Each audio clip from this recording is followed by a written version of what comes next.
What's up mga idol? Nagbabalik si Rods TV. Ano tayo ngayon mga idol? Nagbubuhos tayo. Ayan. Buhay batching operator tayo ngayon. Tayo mga idol ay operator ng planta. So panoorin nyo ako mga idol kung paano natin ihaluin yung halo mga idol. So eto mga idol, paano ko yung natin sa tubig. Ito naman yung sa semento, sa buhangin, graba, G1, 3/4. Ang buhos natin ngayon 3/4. So magbabagsak tayo ngayon ng semento. Yan yung semento mga idol. Ito yung switch niyan mga idol yan. Semento. Yan. Hahaluin yan dyan sa may na yan. Yan yung pinakahaluan yan mga idol. Ang gagaling yan doon mga idol. Yan. Belt conveyor yan. Yan yung mga aggregates natin mga idol. Yan. Ito yung trabaho natin. Okay. Tayo. Take tayo rito. Kasalukuyin natin binabagsak ng semento. Napagbagsak tayo ng papakita ko sa inyo mga idol yung halo mamaya. Shoutout sa inyo lahat mga idol, sa aking mga solidong followers sa aking YouTube channel at sa aking page and FB Reels. Salamat mga idol sa patuloy na suporta. So ayun mga idol, papakita ko ng buo mga idol .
Ayun mga idol, ipapagsak natin yung halo natin. Papakita ko sa inyo.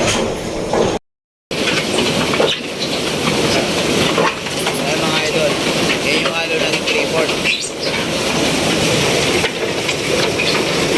Pumabagsak. So yan yung natin.